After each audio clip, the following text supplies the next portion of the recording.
for joining me for another episode of the Rogue Rigger and another episode of the Quest for Hayling. And yeah, so this is just one of the steps towards our goal of getting to the 505 Worlds in Hayling Island in the UK in 2026, summer 2026. So yeah, so just been getting the boat all ready. It's still February, and just trying to get all the boat projects knocked out because we've got our first regatta in the middle of March next month. So yeah, so just grabbed down one of the masts.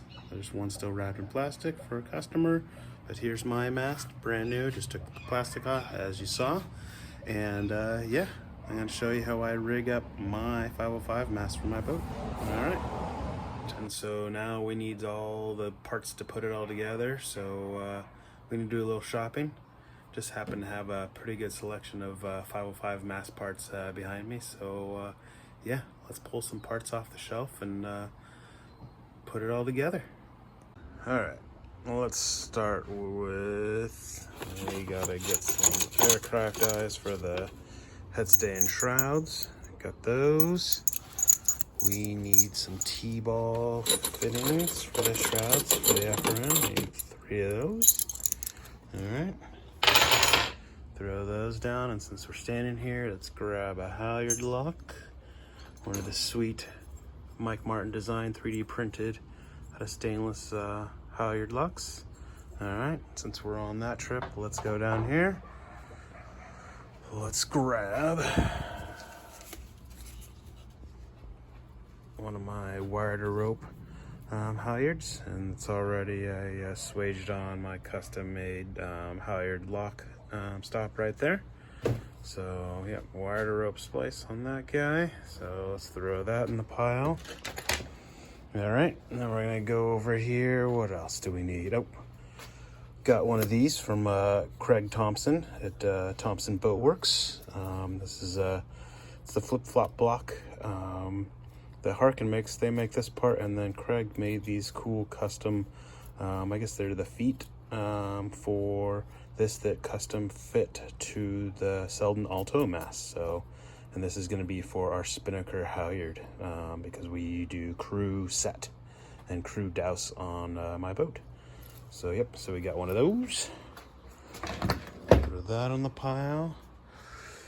Let's see. Oh, yep.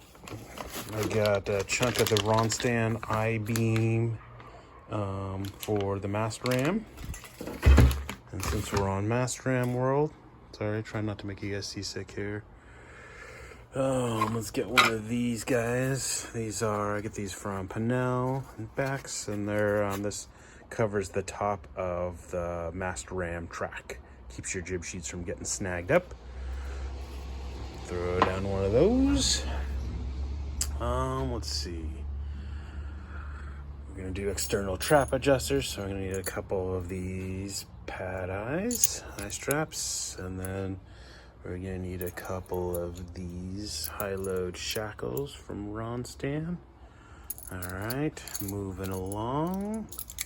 Oop, I'm gonna need a couple of these eye straps for my boom thing. Grab those guys, throw them on the pile.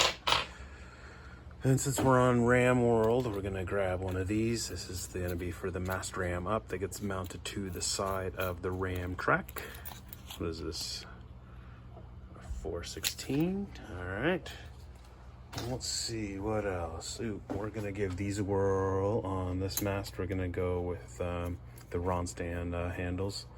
These guys, and since we're here, let's see. I know they're like right in front of me. Oh, I'm gonna need a couple of the little clam cleats. What are these guys? RF 5121s. And then they're right here. We're gonna grab trap adjuster, trap hooks. These are the Super Duty ones, the heavier gauge. So the RF 17s. Couple of those bad boys. What else? What else do we need? I feel like I'm forgetting some stuff here. Oh yeah, jewelry box time. We are going to need sheave box for the topping lift. I'm debating on either putting this in for the topping lift or doing an external. So there we go. That's everything that we're gonna need. Trap handles is all trapeze adjusters and everything there. This is the external trap adjuster setup. All the bits for all that. Gotta splice up all that stuff. Main halyard wired rope with the halyard lock ball, and then here's the cool halyard lock, the Mike Martin halyard lock. And then we got the Thompson Boatworks special cam cleat head knocker, so you can get those from him. Those things are awesome. We got the ram track cover, and there's the ram track turning block for the ram up. All of our swage fittings for the shrouds and headstay. These are going to be for the vang. This is going to be for the topping lift. In this situation, yeah, so a couple other little things. So yeah, we just got to add a bunch of line and wire to this pile. But yeah, here we go. All right, and I almost forgot the last little bit that we need, you know, somewhat important. The double pole launcher. So this is a water rat double pole launcher, carbon fiber gizmo. This is what launches the poles. So yeah, got that. All right, so we got the other mast sitting here, and you can just see what it all looks like all put together. Yeah, we got some work to do.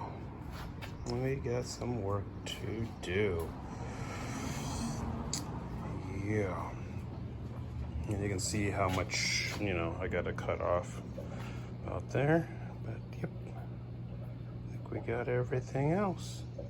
Alrighty, here we go. Okay, so I've marked where I gotta cut it, but this is the very last thing gets done, is cutting it, or one of the last things, because I need all the lines to, all the halyards and stuff to go to their proper exits, and then once they're out of the way, then I can cut it, because if I cut it now, it's gonna chop all these tag lines that they put in nicely, and it's just gonna make more work for myself. So I've marked where my holes are gonna be for my, so that's for my topping lift, as you can see, road topper. That's for the jib halyard up there.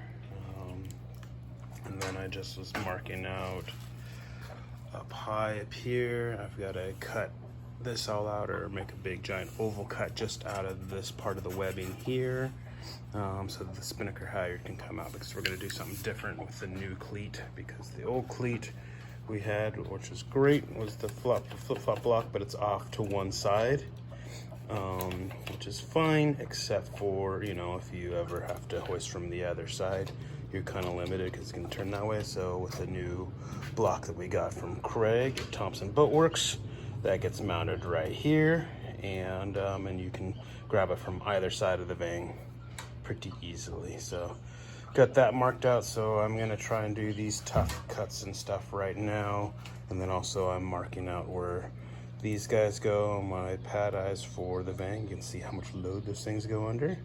Nice deflection there, and then we're going to put in where the halyard exit goes for the main halyard. So yep. All right, so I'm all prepared for battle, and I'm just going to start knocking out stuff as I can here. Yeah, got my drills all set up, jigsaw, Dremel. I got the, you know, regular drill bit, but then I also got these cool burrs, so I can help whittle out the holes for the halyards and stuff like that. So yep, all kinds of things. Yeah, rat tails, my friend, rat tail file. These things are awesome. So yeah, stand by, start putting some holes in this brand new mast.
on putting big holes in this brand new mast. So yeah, we got all the holes for the boom bang pad eyes.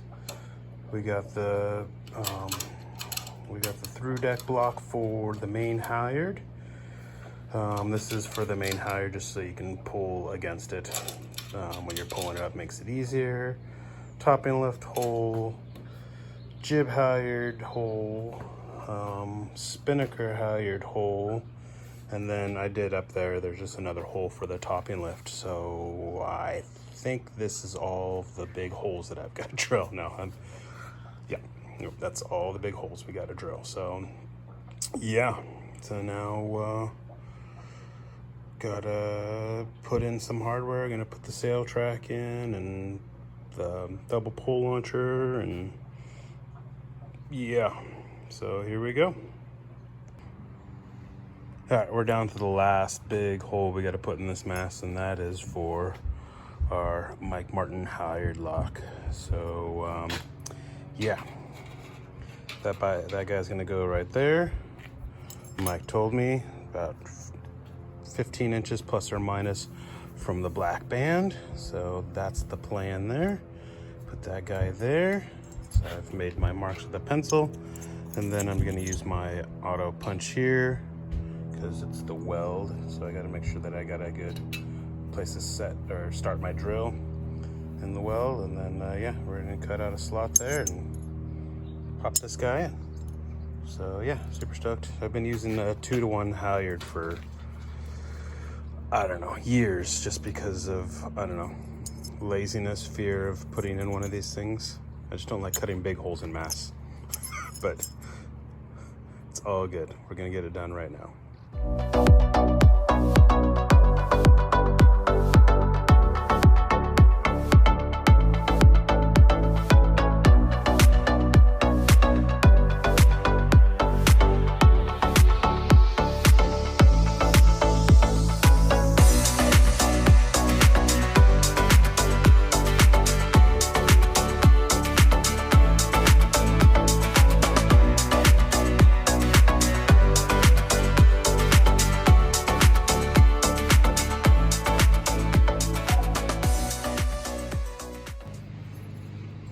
All right, that wasn't so bad. So there it is, the halyard lock. So we'll rivet it all into place once we get everything all put together. And so I got to run the tagline through there and everything, but shoot. All right. And then I got the holes drilled here. This is for the external trap adjuster. Hole drilled there. Hole drilled there. Yeah, and then here's this little oval hole for the topping lift to go through, and then there's going to be a turning block right there. Awesome. All right, Mike, the trusty crew showed up. We got the halyards pulled in, or at least the taglines in, and now Mike's holding this ever so carefully so we can do the final chop.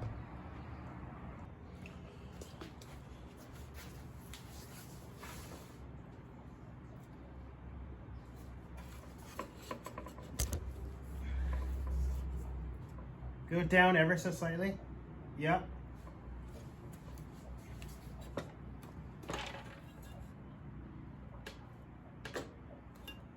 That's it.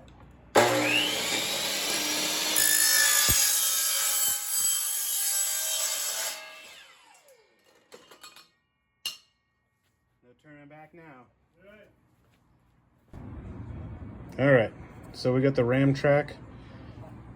Ram track gets bolted through the mast there. But so here's the method that I use: is I tape my wrench to, can be a ruler or whatever, but the nut's there, the washer's there, and then it's just gonna be a matter of lining up the holes and screwing it in. So I got Mike here to help me. We're gonna make it happen.